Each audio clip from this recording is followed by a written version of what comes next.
Assalamualaikum warahmatullahi wabarakatuh. Nama saya Mujila, NIM saya 0142S1A020048. Di sini saya akan membahas tentang keselamatan dan kesehatan kerja. Kesehatan dan keselamatan kerja merupakan pengawasan terhadap orang, mesin, material, dan metode yang mencakup lingkungan kerja agar pekerja atau pegawai tidak mengalami cedera. Dasar-dasar keselamatan kerja. 1. Setiap pekerja berhak memperoleh jaminan atas keselamatan kerja. 2. Setiap orang berada di tempat kerja harus dijamin keselamatannya. 3. Tempat kerjaan dijamin selalu dalam keadaan aman. Kecelakaan kerja terbagi menjadi 3, yaitu 1.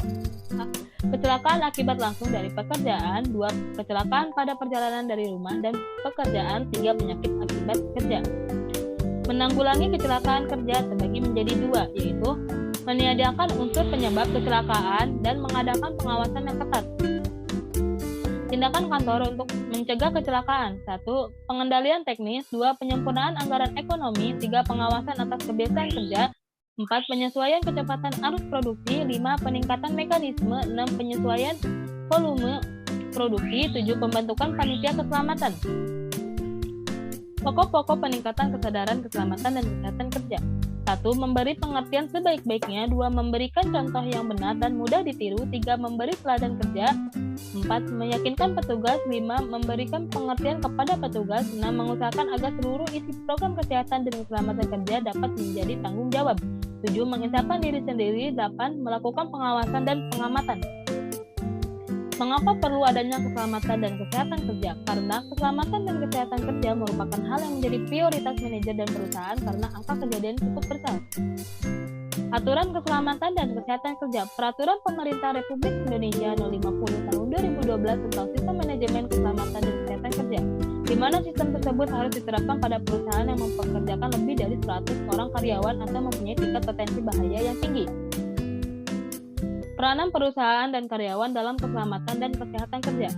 Menurut Financial Services Union 2020, perusahaan bidang usahanya berkewajiban untuk diantaranya 1. Merancang, 2. Mengidentifikasi, 3. Menerapkan langkah-langkah, 4. Menyediakan fasilitas, 5. Mengatur rencana kontingensi, 6. Memastikan fasilitas ventilasi, 7. Menyediakan pakaian pelindung.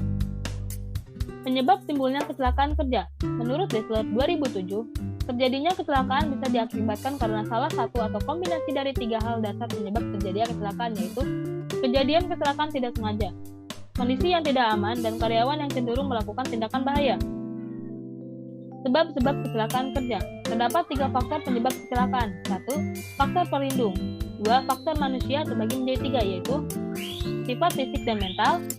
B. Pengetahuan dan keterampilan. C. Staff. 3. Faktor mesin atau alat terbagi menjadi 3. A. Penerangan yang kurang. B. Mesin tidak dijaga. C. Kerusakan teknik. Keselamatan kerja. Prinsip pencegahan kecelakaan kerja. 1. Pencegahan kecelakaan merupakan bagian yang penting dalam kegiatan pengawasan.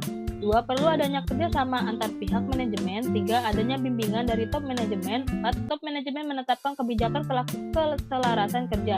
5. Metode kerja yang mengandung manual. Tindakan pencegahan kecelakaan kerja. Tindakan ini menerapkan apa yang dinamakan program 3E atau Triple F program. Program 3E yang terdiri dari 1. Teknik engineering. 2. Pendidikan kepada para pekerja untuk menanamkan kebiasaan bekerja dengan cara guna mencapai pendidikan atau education hasil safety sebesar mungkin. 3. Pelaksanaan enforcement. Usaha untuk menyusun tindakan antara lain. 1. Mendidik para pekerja. 2. Menyediakan fasilitas atau bidang pekerjaan yang aman. 3. Usahakan adanya P3K. 4. Menyediakan alat. 5. Diupayakan agar dijalankan cara berumah tangga yang baik.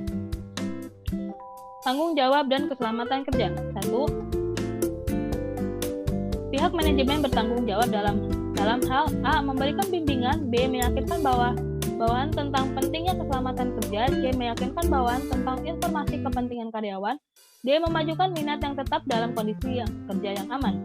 2. Supervisor bertanggung jawab dalam hal A. Memperhatikan kondisi kerja yang aman. B. Mempunyai inisiatif. C. Meyakinkan pekerja. D. Mendorong dan menimbulkan minat bekerja. Tanggung jawab dan keselamatan kerja.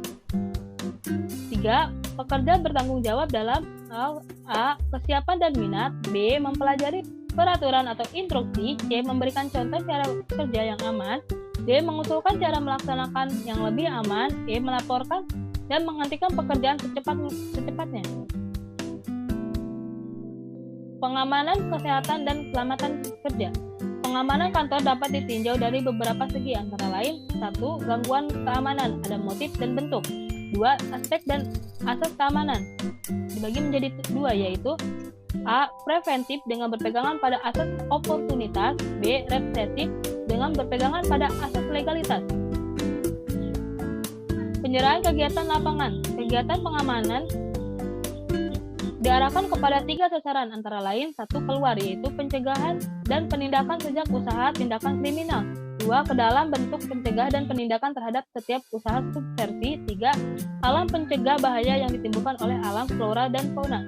Sekian dari saya, terima kasih. Wassalamualaikum warahmatullahi wabarakatuh.